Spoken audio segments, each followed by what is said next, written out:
Olá pessoal, vamos começar a falar hoje sobre os casos clínicos que eu tinha comentado, né? Lembrando que são casos hipotéticos. Então, primeiro é interessante dizer que tem uma citação de Freud que diz assim: a inteligência é o único meio que possuímos para domar nossos instintos.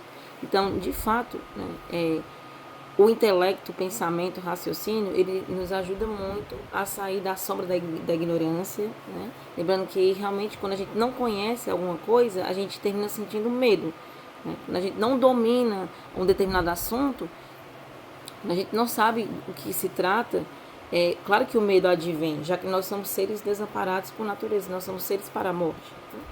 E o pensar, segundo Aristóteles, o ser humano ele é feito para pensar. O pensamento ajuda a estruturar a vida, né? A fazer planos, a planejar. Né? Tem uma frase que eu gosto bastante também, que é aquela do ouviu lá em Ribeiro contando, falando: se você falha em planejar, você estará planejando em falhar. Então, realmente, planejar, pensar, raciocinar, isso é muito importante. E é, esses, esses estudos, claro que a gente não pode colocar a psique, enquadrar ou tentar encaixar em referências nosográficas, né? Lembrando que a clínica é sempre soberana e nem sempre a gente vai ter um cabedal teórico para lidar com os casos que chegam. Né? Tem casos que chegam numa clínica que você nunca viu, né? Mas que eu gosto muito desse método psicanalítico, que é o método realmente da invenção, né?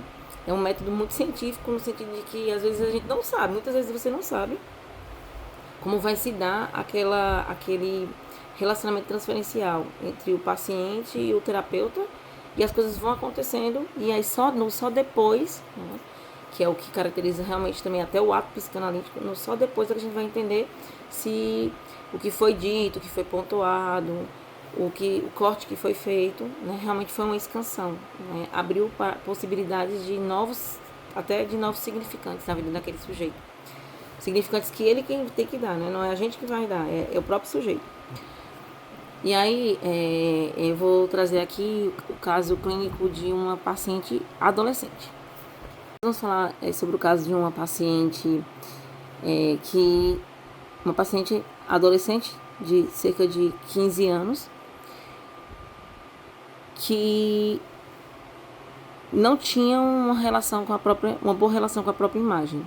Não gostava de se olhar no espelho, então ela não gostava de tirar foto e, e ela fazia questão de por exemplo, numa academia, né? Ela disse que entrou numa academia uma vez, mas quando viu tanto espelho, ela deixou de ir, porque ela não gostava de se olhar no espelho. E uma coisa que é interessante dizer é que fala-se muito sobre narcisismo, né? Então, fulano é narcisista, meu esposo era narcisista, minha esposa é narcisista, era uma pessoa narcisista, enfim, a gente escuta muito isso, né, na clínica. Mas a verdade é que realmente nós todos temos um núcleo narcísico. O narcisismo, ele é função do eu, né? Para que você possa ter um eu bem consolidado, é claro que você tem que ter passado por esse estágio de desenvolvimento que é o narcisismo, né? Então, o narcisismo ele fica entre o autoerotismo e o amor objetal, né? Então, quando a criança é muito pequena, existe ali um autoerotismo. Com o tempo vai se desenvolvendo o narcisismo, então esse ego ele começa a ser constituído. Então, assim, interessante é que no francês, às vezes é mais fácil da gente definir essa questão do narcisismo, do eu, do eu enquanto identidade e do eu enquanto um processo de idealização, digamos assim.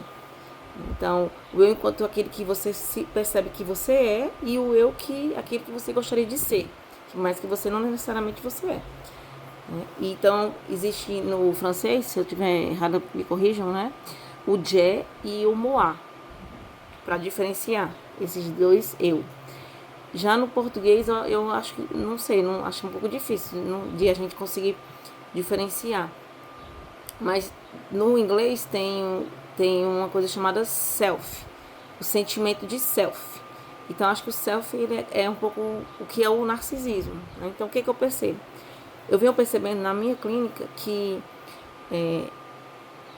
essa instância do narcisismo parece que ela está fragilizada.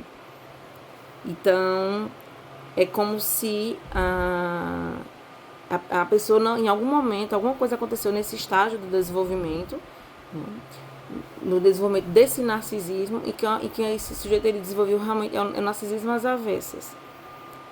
Então, qualquer problema, qualquer frustração, o sujeito ele começa a se punir. Então, por isso que também é muito comum as autolesões. A gente escuta muito, continua escutando muito. Eu acho que teve um boom dessa questão de autolesão, de comportamentos autolesivos em 2012 até 2016, mas eu percebo também que ainda é muito frequente. E apesar, no caso, né, dessa paciente de 15 anos, de que ela não gostava dela mesma, não gostava de se olhar no espelho, se achava muito feia, se achava horrível. Ela se olhava para o espelho e sentia uma sensação de estranhamento, é como se fosse algo estranho ali, né? E aí, o curioso é que eu lembro no artigo de Freud, quando ele fala sobre o estranho, justamente, né? E ele vai dar o exemplo de que ele estava no trem e aí, de repente, ele viu uma pessoa olhando para ele, um senhor idoso olhando para ele, né? E aquela sensação, quando ele olhou, ele viu aquele homem olhando para ele, ele ficou um pouco assustado. Foi algo estranho para ele, e ao mesmo tempo foi familiar. E rapidamente ele percebeu que ali era a própria imagem dele, olhando para ele, era um espelho. E então, assim, às vezes, muitas coisas que a gente traz numa sessão, né, é como se só a gente vivesse aquilo, né? Porque como nós somos autocentrados, então a gente nunca, né, principalmente sobretudo as pessoas que não escutam pacientes, né? A tendência é de achar que só você é daquela maneira, só você é ruim, só você é errado, todo mundo é certo, a grama do vizinho é sempre bonita, sempre verdinha, sendo que não é, né? Como diria Caetano Veloso, de perto ninguém é normal.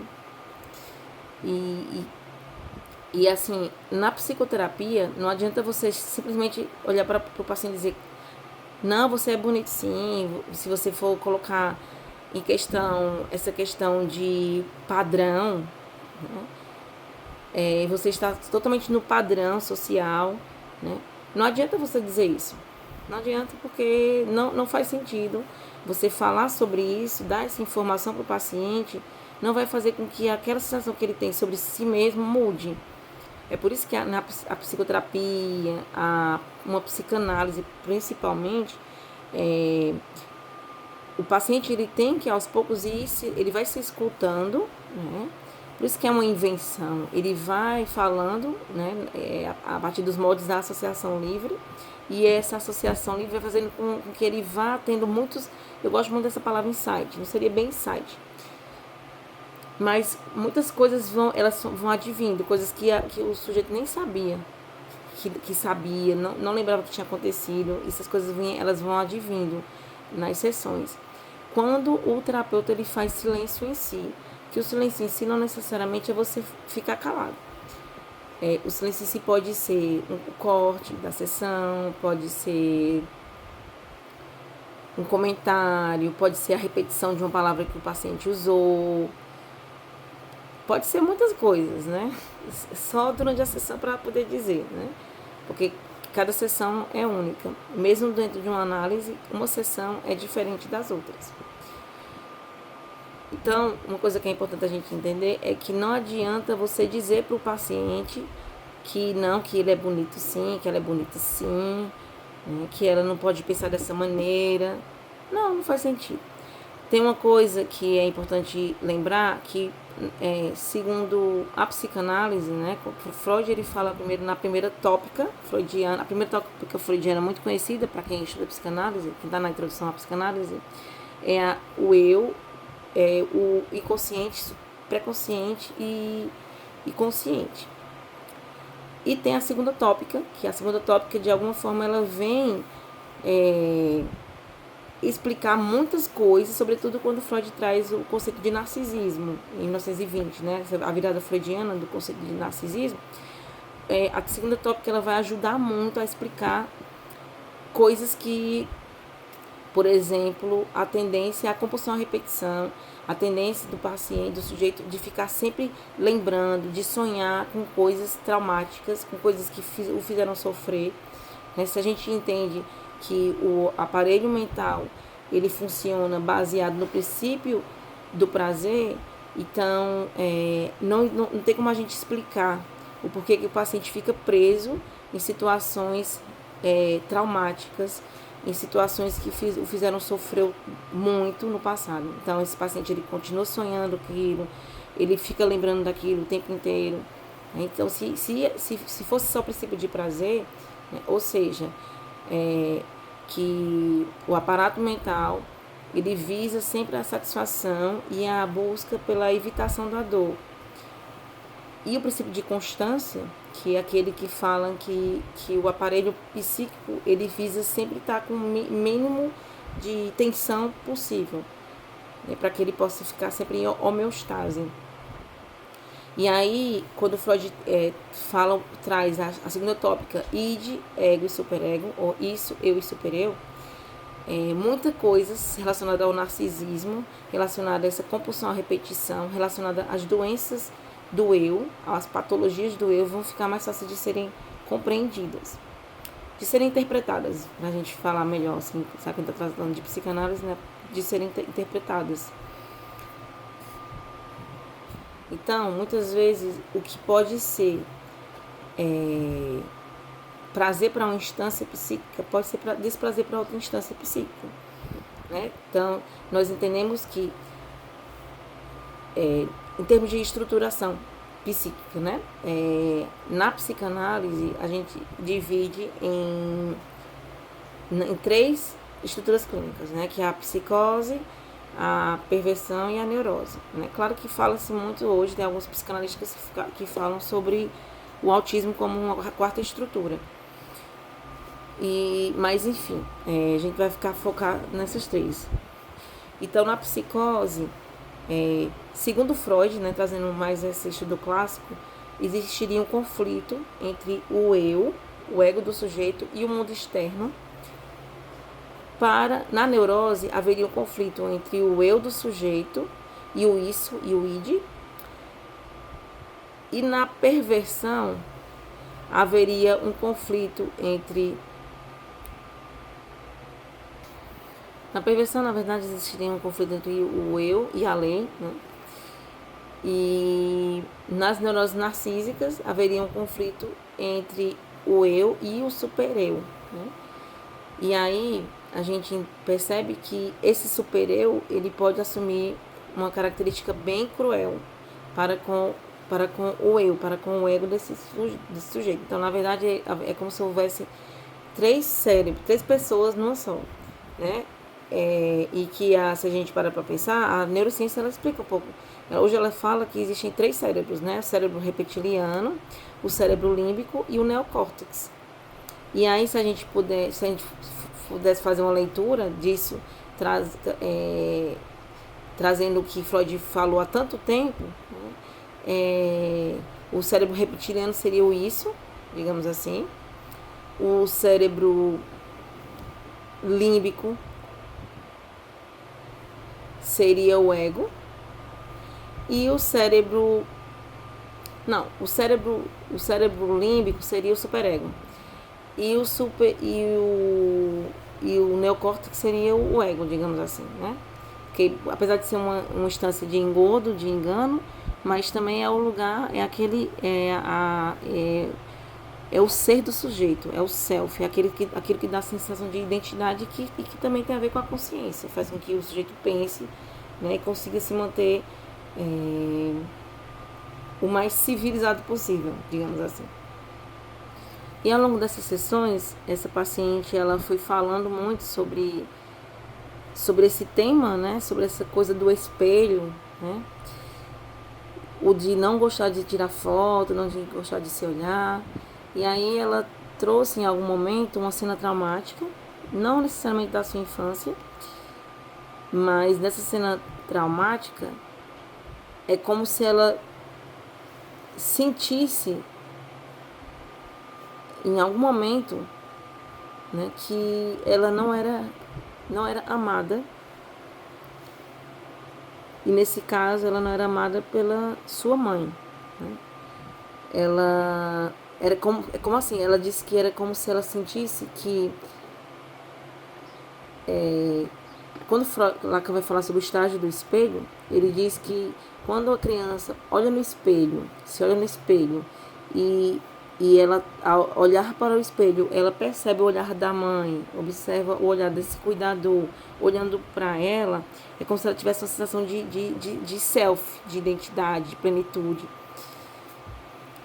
E aí é como se ela não se sentisse um ser despedaçado, digamos assim.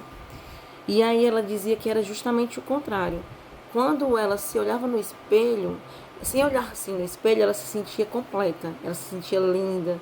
Mas quando ela se olhava no espelho, ela se sentia despedaçada.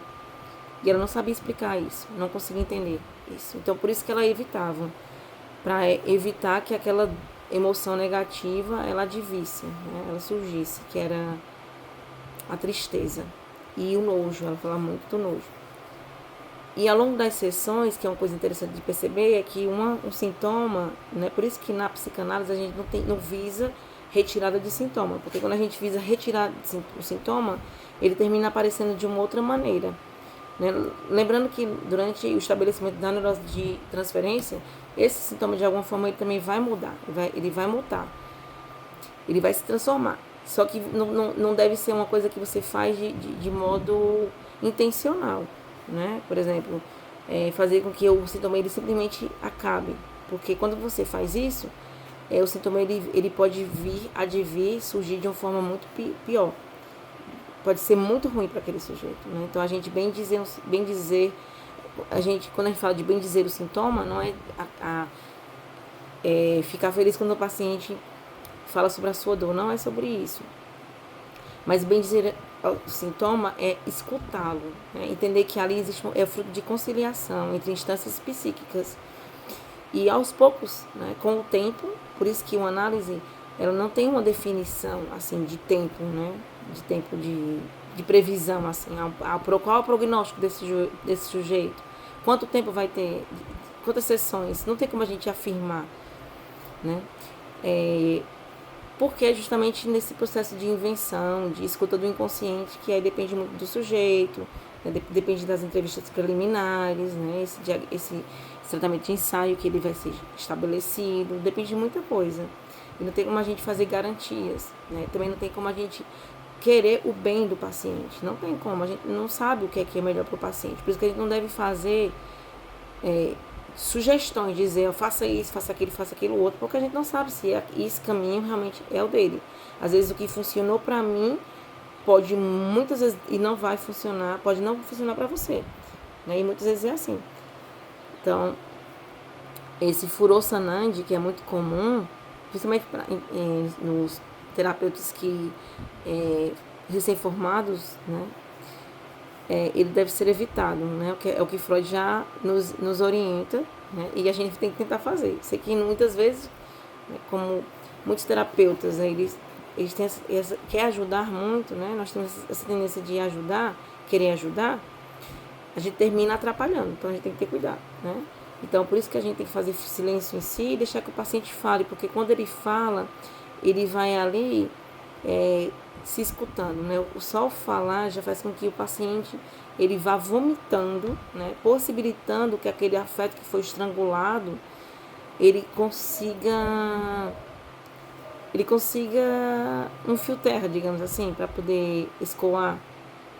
E aos poucos esse sintoma ele vai sendo redirecionado e as coisas vão se encaixando, mas tudo leva tempo, então é ter paciência. E aí no caso dessa paciente, essa analisante, a questão principal era o fato dela não conseguir se olhar no espelho. E aí com o tempo ela conseguiu se olhar no espelho, ela conseguiu tirar foto, né? Ela foi lembrando de alguns sonhos que ela tendo sonhos, né, que faziam com que ela lembrasse de coisas que tinham acontecido no passado não muito distante da vida dela, mas que ela tinha de alguma forma recalcado. E tudo isso fez com que esse sintoma, essa sintomatologia que a fez sofrer e que a trouxe para as sessões, ele simplesmente fosse embora, desaparecesse. Né? E aí depois ela começou a falar de outras coisas, foi tratando outras questões, e aí com um ano de psicoterapia, de psicanálise, essa paciente, ela entendeu que ela não precisava mais fazer sessões, e simplesmente ela foi seguir a vida dela.